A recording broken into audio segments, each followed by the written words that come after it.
Conspiracy in Zimbabwe, welcome to our channel Zoom Confessions and Deep Secrets. Can I keep time on the channel? Please don't forget to subscribe. Subscriber. Don't forget to comment and share this video.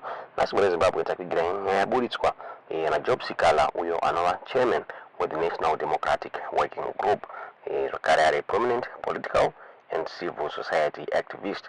Akabuda chitawa rakaitika nezuro pangari kumanicaland kupena longa apo pakasungwa nevamwe 39 ma activist muri Zimbabwe atombera mushe Job Sikhala antaura iye achiti vayanga vane meeting private meeting yanga nayo varipo vari 40 anza pakasvika ma state agents anga atumwa na president Mnangagwa akawanikwa achivasunga muri Zimbabwe kuti kwatiri kuita one of my activists aya vanodedzwa vachinzi engineer Mugari vachiri mujeri ndovari kunzi havasi kunzwa mushe muri Zimbabwe. Nyaya yakabuditswa the Newsbox vachitaura ivo vachiti National Democratic Working Group chairman Job Sikhala, a prominent political and civil society activist, has explained what happened yesterday when he was arrested in Penalonga in Manicaland with fellow activists. Sikhala was released last night with 39 others, but their chief national organizer, engineer Johnson Mugari, was left in the care of a lawyer. The former MP was released last year from prison after about 600 days in political detention. Apparently, Mugari is now seriously ill because he was denied his life-saving drugs, and as a result, his colleagues have asked the police to rush him to Mutare General Hospital for urgent medical attention. Sikhala wrote, "I have been released with 39 other leaders from different constituent groups who constitute the National Democratic Working Group national leadership. The National Democratic Working Group is a social justice movement whose objective is to engage citizens in a consultative process about their country. It is not a political party."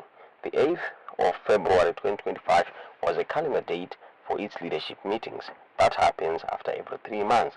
The meeting was purely an executive meeting to deliberate on the progress made on the consultative process that is happening throughout the country. The meeting was at the beat of the Forest Resort in Penalonga. Initially, a Toyota Hilux double cab with dark windows arrived with 5 members of the CIO led by Mnangagwa, whose home area is Boera. They arrived and parked at the premises and engaged with the National Democratic Working Group Chief National Organizer, Democrat Engineer Johnson Mugari. After some time, around 5 minutes, they left. A few minutes later, another vehicle, a Toyota Hilux without number plates, arrived with members of the police, intelligence, PI, formerly PISI, and members of the CID Law and Order, led by Ngweme. They were dropped and left. And again, Engineer Johnson Mugari engaged them to seek their mission. While he was engaging them, 3 truckloads of riot police and AK-47 wielded police officers descended on the venue, led by a plain-clothed officer called Shoniwa. Shoniwa stormed into the venue and screamed, "Beat and catch everyone here. Rush and close that other exit entrance." The AK-47 wielding and baton stick holding police officers started assaulting some members and kicked them around. I remained calm, seated on the couch next to Dr. Uraya Zembe. Then other AK-47 wielding police officer pointed his gun at Dr. Zembe, screaming, "I'm going to shoot you." Dr. Zembe remained calm and watched the drama. This happened right next to me. After some minutes or so, Engineer Joe Mugari called me to tell me that the officer commanding wants to talk to me. I went at the eastern entrance where he was standing at the door. I stretched my hand to greet him so as to hear his story. He arrogantly tucked his hands into his pockets and said, "Don't greet me. Ndakaromba kaini komepo dzangu dzikazokubata." He then talked to Dr. Zembe, and Dr. Zembe told him that he knows his village in Gutu and where he comes from. He then bellowed to me, "I've invited you to tell you the charge you and these people are facing. We are charging you for contravening Section 7 of the Maintenance Order and of the Maintenance of Peace and Order Act for having this gathering without police authority." I felt a laugh in myself on how 41 people could have been said to have contravened that section when it does not say so. Secondly, MOPA does not sanction the notification of executive meetings. It's like ZANU-PF seeking police clearance to hold its Politburo meetings. The law only talks of holding public meetings, processions or demonstrations on public places. The meeting we held was in a bush at bits of forest and wondered how it turned to be a public place. Secondly, they are mistaking the National Democratic Working Group to be a political party, which it is not.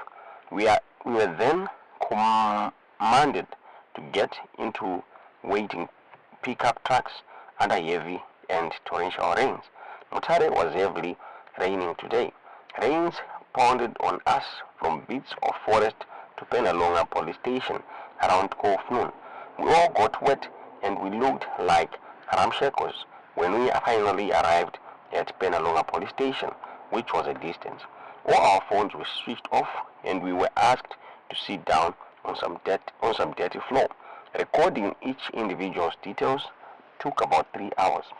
We were suddenly told that we are no longer handling your case and you must be taken to Mutare Center, CID Law and Order. At the CID Law and Order, we were not asked to plead to any charge, but they took Engineer Mugari, Dr. Uraya Izembe, Nyabeze, and myself to interviews. To be continued.